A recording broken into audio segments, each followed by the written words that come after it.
Well, good afternoon. This is Barry Odell with the Mammoth Spring Church of Christ, and it is Tuesday afternoon, February 25th, 2025. Hope everybody's doing all right today. Let's talk about the Ten Commandments for the next few minutes. But before we get started, I do want to say that beginning this coming Monday, and this goes for the Monday, Tuesday, and Wednesday live stream, this live stream, not the Sunday and Wednesday night stuff that we do. The Monday through Wednesday live stream, starting on Monday, I'm going to start streaming live on YouTube instead of Facebook.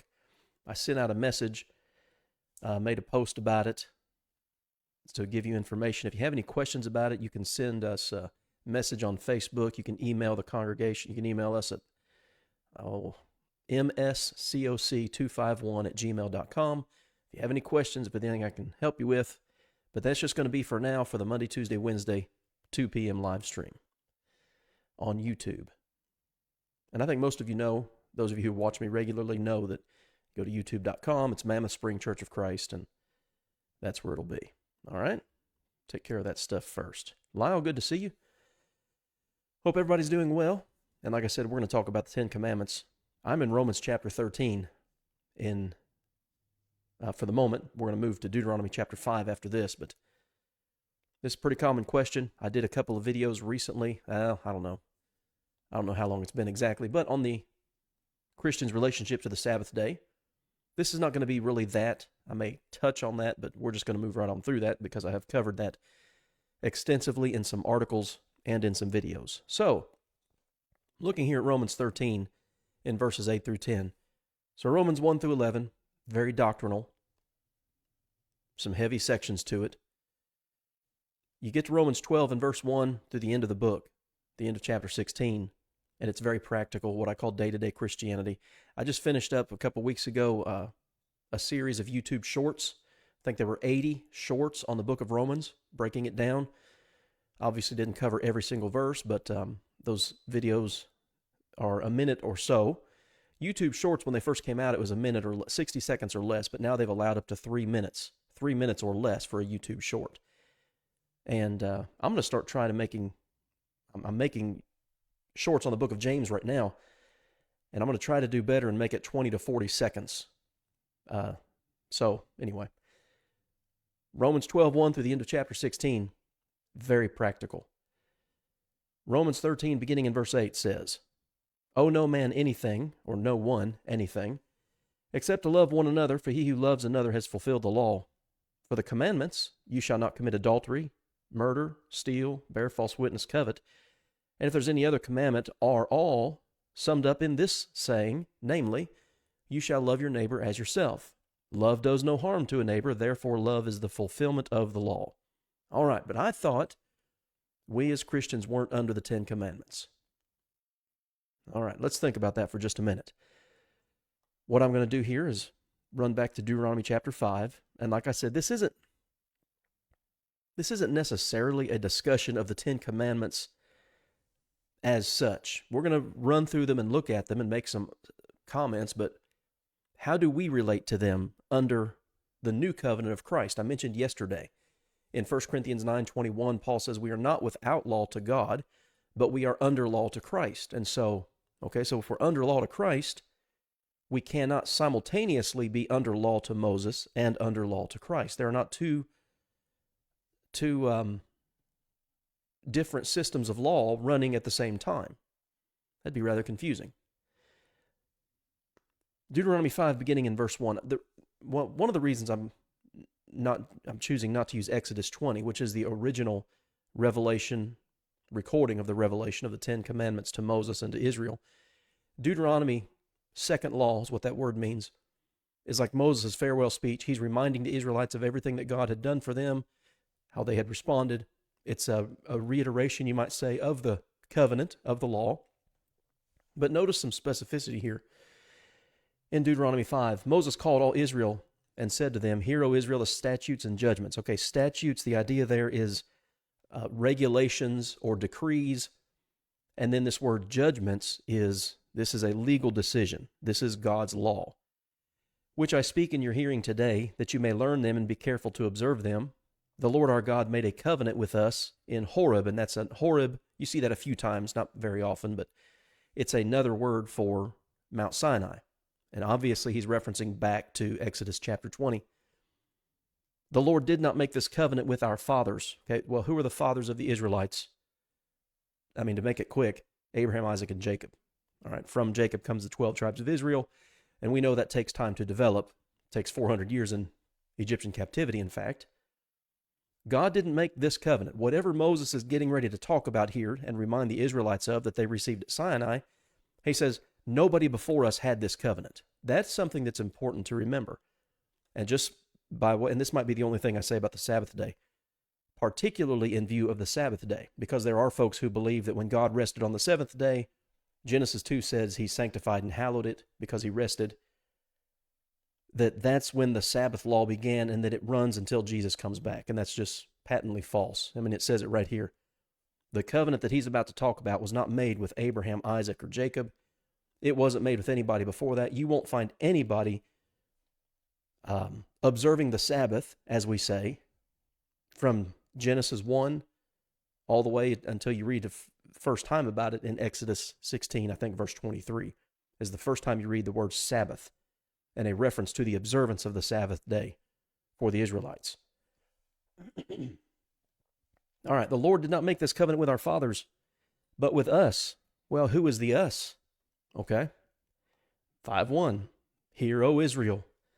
He made this covenant with us, those who are here today, all of us who are alive. Notice the emphasis. It's like he says it three different ways here in verse 3. He didn't make this covenant with our fathers. That's one way to say it. With us, those of us, those who are here today, all of us who are alive. In fact, he says it four different ways. I mean, you can't miss that. You shouldn't miss that. The Lord talked with you face to face on the mountain from the midst of the fire. I stood between the Lord and you at that time to declare to you the word of the Lord. For you were afraid because of the fire and did not go up to the mountain. He said, I am the Lord your God who brought you out of the land of Egypt, out of the house of bondage. And here's the first. So the first four commandments are in regard man's relationship to God. Okay? Here they are. No other gods before me, and no graven images, and don't bow down to them. That's verses 7, 8, and 9. And you think about it, there's only one God, okay?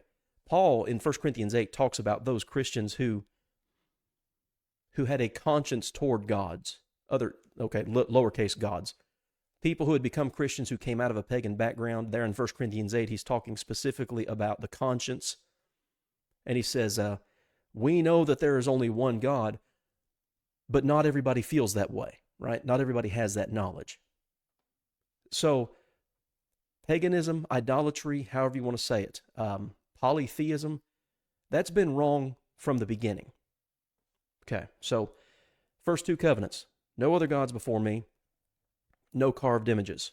You get down to verse 11, do not take the name of the Lord your God in vain, commandment number 3. That's interesting because I've always, hey Connie, good to see you this afternoon. Hello Charles, good to see you. Typically when we think of the commandment, don't take the name of the Lord God in vain, we typically think of the exclamations, don't we?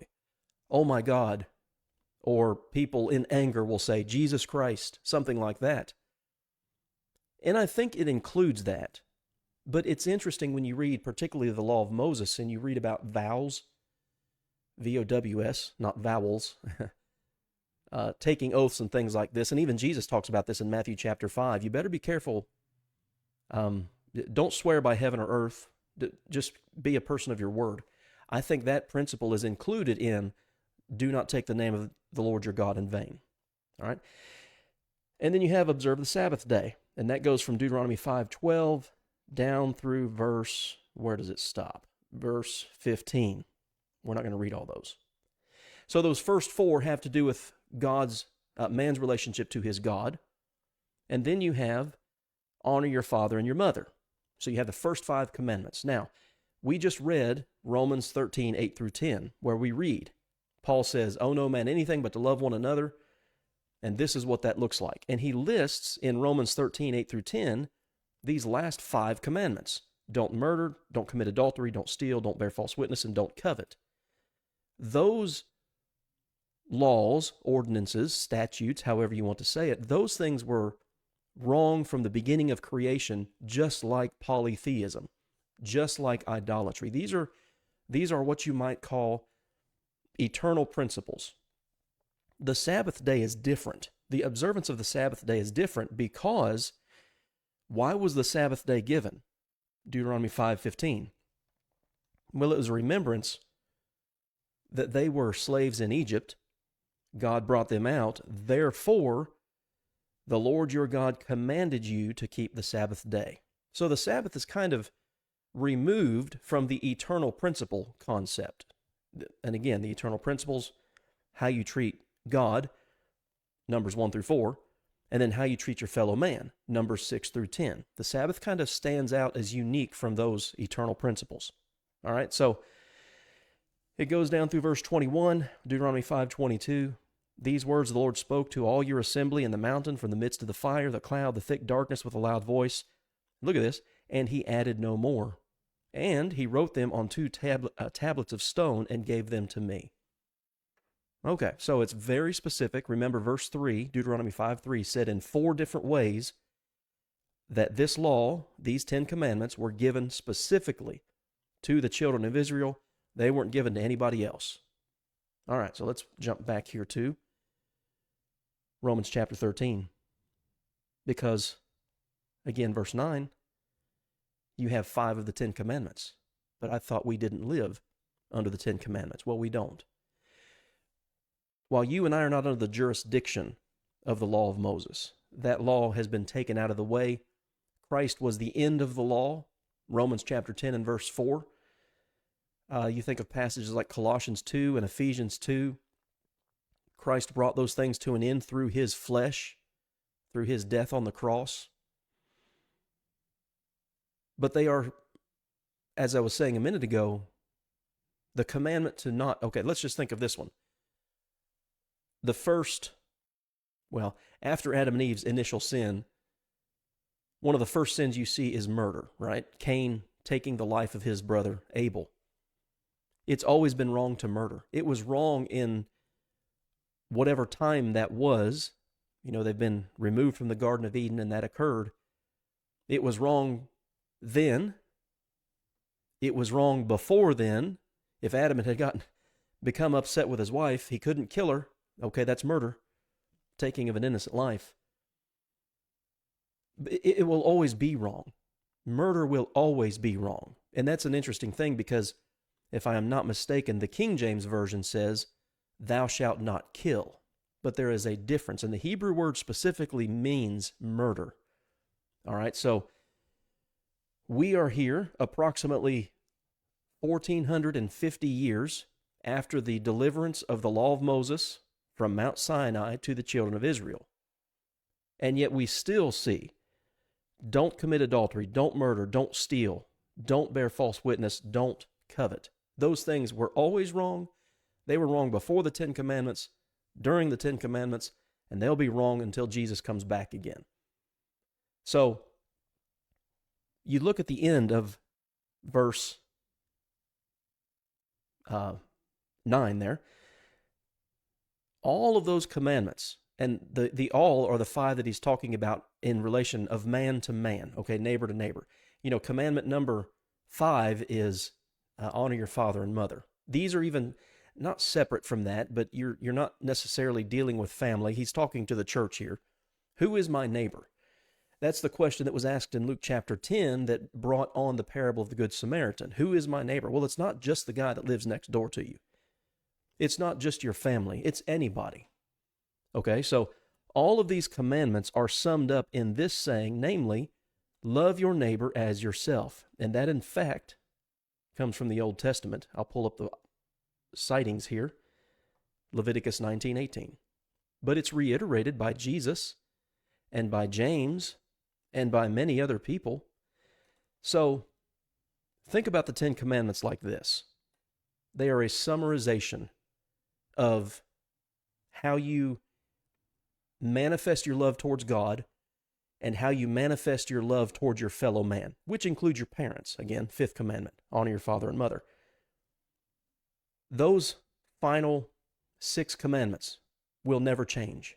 The only one that will change, that did change, in fact, is the observance of the Sabbath. It'll always be wrong to have other gods before the only God.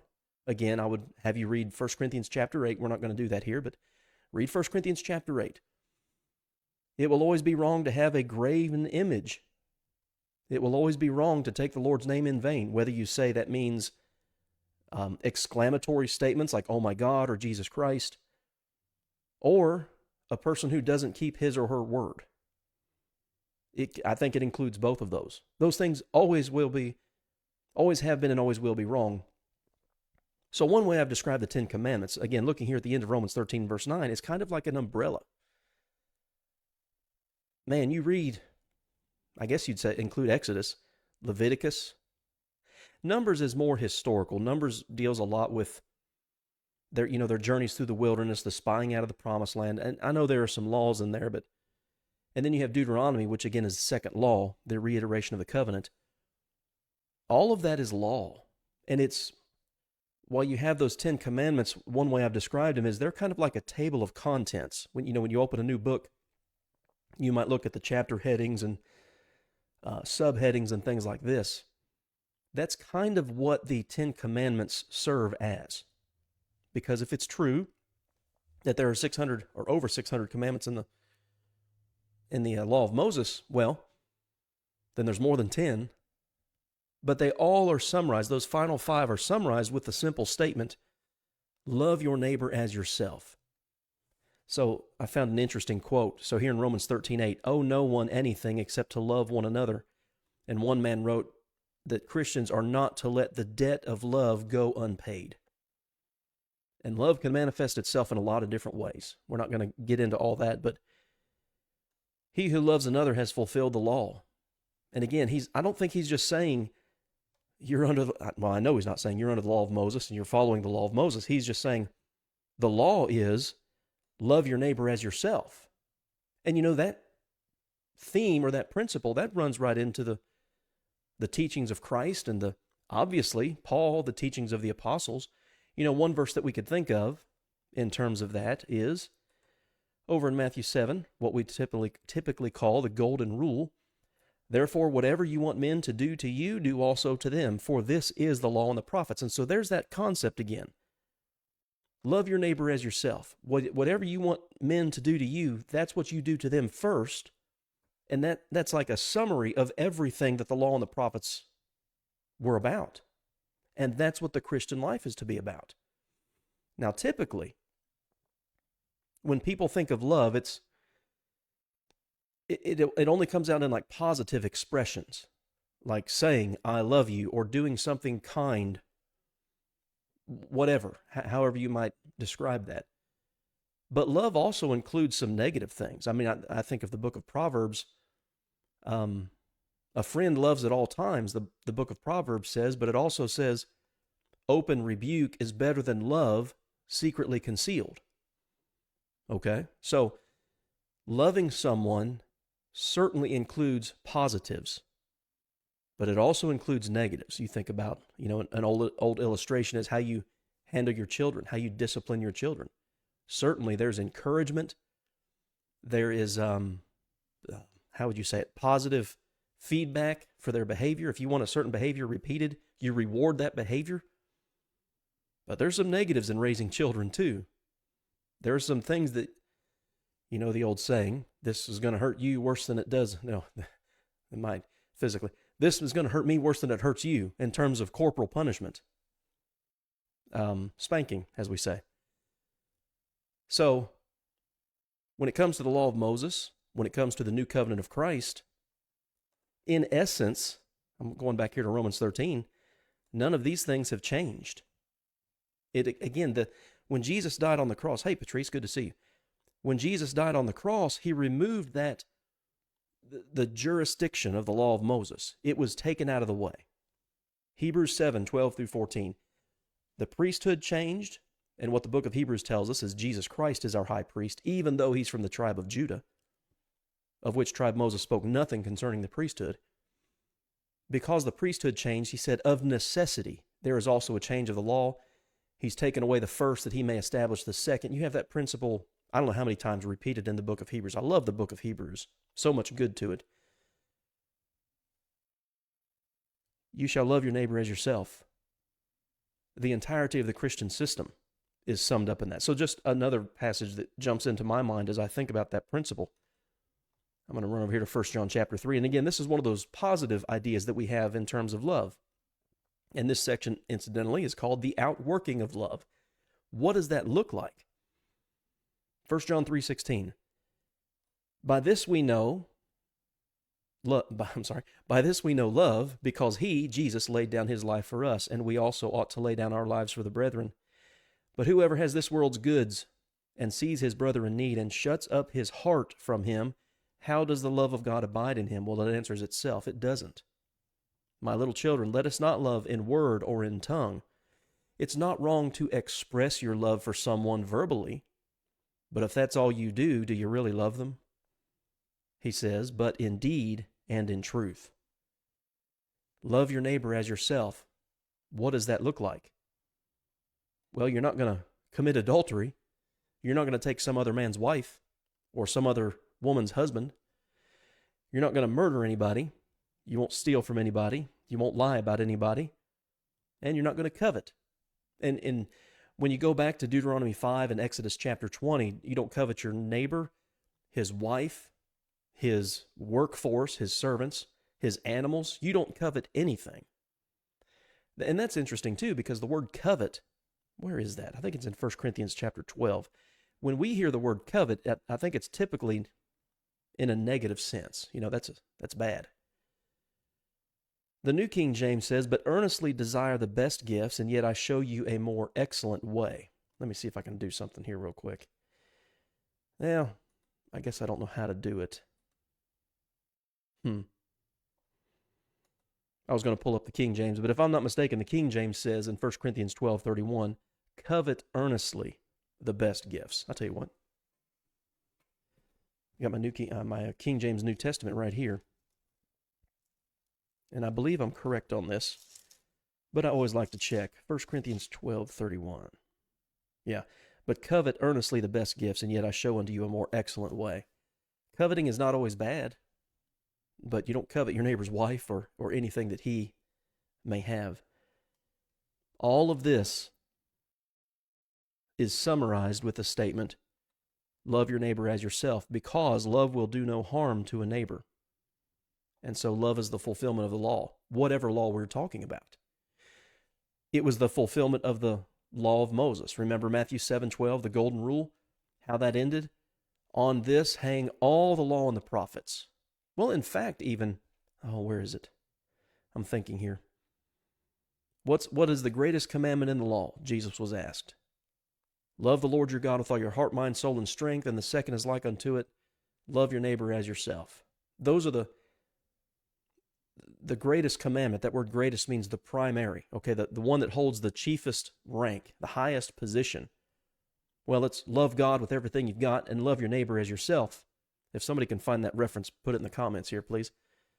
And everything else falls under that. I mean, think about those two things. Love God, love your neighbor.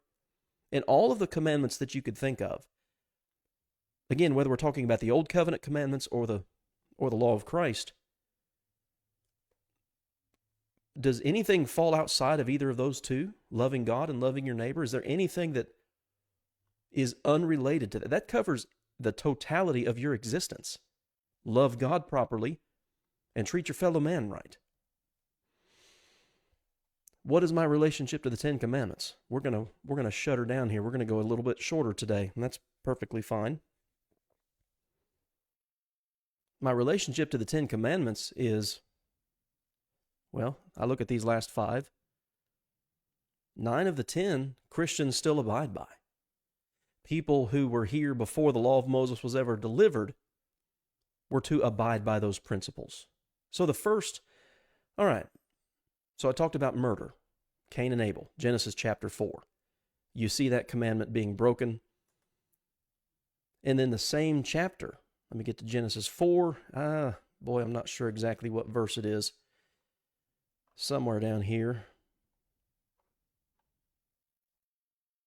Here we go. Genesis 4:19. Okay, one of the 10 commandments is don't commit adultery. Lamech took for himself 2 wives.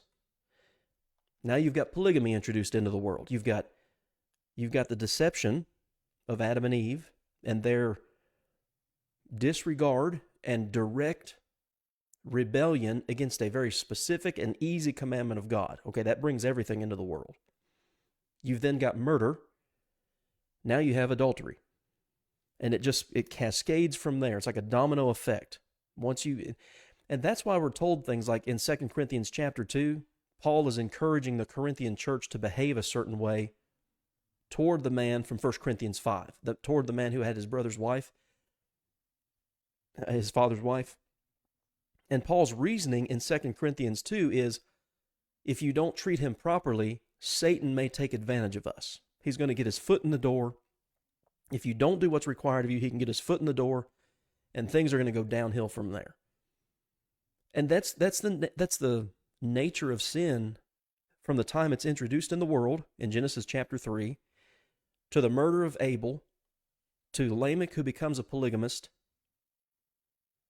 and it just goes on from there and gets worse and worse until ultimately, we'll just look at it since we're in the neighborhood, run over to Genesis chapter 6.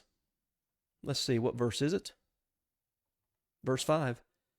The Lord saw that the wickedness of man was great in the earth, and that every intent of the thoughts of his heart was only evil continually. And the Lord was sorry that he had made man on the earth, and he was grieved at his heart. It started with that initial sin, and it just went from there. Lyle, thank you very much. Matthew chapter 22. For some reason, I had Matthew 12 in my mind. Matthew 22.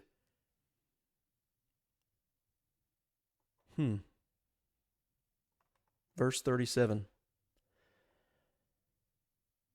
Teacher, what is the greatest commandment in the law? Love the Lord your God with all your heart, soul, and mind. The first, and that's the chief commandment above everything else. That's number 1. Second is like it. Love your neighbor as yourself. And then you have this statement here. On these 2 commandments hang all the law and prophets. Everything that's written in the scrolls hangs on these 2 commandments. And that's the thing. That is just as true with the New Testament. You think about your 27 books of the New Testament. You've got the teachings of Christ in Matthew, Mark, Luke, and John. You've got the teaching of the apostles fulfilling the Great Commission in Acts. You have all the epistles that are written to all these different congregations. And it's all about this right here. Love God with everything you've got and treat your fellow man properly. Everything under the Old Covenant hung on that. And the same thing is true under the New Covenant of Christ. That's my relationship to the law of Moses. Those are eternal principles. Serving God properly and treating your fellow man right. Nothing that we do falls outside of the realm of those 2 commandments. Again, they're kind of like a table of contents. They're kind of like chapter headings. And you can read the rest of the biblical text and you can get down to the specifics. But that's what it's about. That's our relationship to the law of Moses. Those things, and we're familiar with these verses. I'll just hit them real quick and then we'll end. We always think of this in Romans 15 and verse 4. Whatever things were written before were written for our learning, that we through the patience and comfort of the Scriptures might have hope. Right? We know that verse. But then you can also run over to 1 Corinthians chapter 10 and verse 6. Let's see, and this is talking about the Israelites in the wilderness. Now these things became our examples to the intent that we should not lust after evil things as they did. And then you get down to verse 11, 1 Corinthians 10:11. Now all these things happened to them as examples, and they were written for our admonition, upon whom the ends of the ages have come. That's my relationship to the Old Covenant. I need to know the Old Covenant. If I don't know the Old Testament, 1 Corinthians 10 doesn't make any sense. Romans 15, the first part, well, most of Romans 15, because there's a lot of, in that chapter, there are a lot of quotes from the prophets. None of that's going to make any sense if I don't know, if I'm not a student of the entire Bible. I think it was yesterday I said that, I think it's like 2/3, somewhere from 2/3 to 3/4 of your Bible is what we call the Old Testament. But then you have passages like Romans 13 and 1 Corinthians 10 and I mean, you just think of all of the new, if you sit down and just read, for instance, you sit down one day and you read the book of Galatians. That's one that immediately comes to mind because it is full of quotes from your Old Testament. And it talks about Abraham and Isaac and Sarah and Ishmael and Hagar. That's Galatians 4:21 to the end of the chapter. If you don't know the first part, you're going to have trouble with the second part. We need to be good, well-rounded students of Scripture. That's my relationship to the Old Testament. All right? That's all I've got, guys. Appreciate you joining on here today. Like I said, I want you to remember, starting this coming Monday for the 2 o'clock live streams, we're going to be streaming on YouTube. And so you go to youtube.com, search for Mammoth Spring Church of Christ. You can sign in. If you have a Gmail account, which that's what I do, if you have a Gmail account, just go to YouTube and sign in with your email and that same password. And you can interact with the videos on YouTube live just like you can on Facebook. The reason I'm doing this, I've got a smart TV at my house, and one of the apps on it is YouTube, and it just takes you right there. And it's just easy. It's user-friendly. Typically with Facebook, you have to screencast or mirror your phone or something like that if you want to watch it on a larger screen. But with the YouTube app and these smart TVs, you don't have to do that. So it's easier, more user-friendly. And Facebook started, Meta, M-E-T-A, Meta, started on February 19th that they're going to leave live streams up on Facebook for 30 days and then they're permanently deleted. So I thought, well, I'll just start using YouTube and I'll do what I do now. I'll just do it in reverse. I'll go live on YouTube and then I'll share the YouTube link onto Facebook. They won't delete that. That's my plan. Hey, Sheila, good to see you. All right, guys, that's all I've got for today. Good to see you. Thank you for being here. Thanks for the interaction. And I hope you have a good day.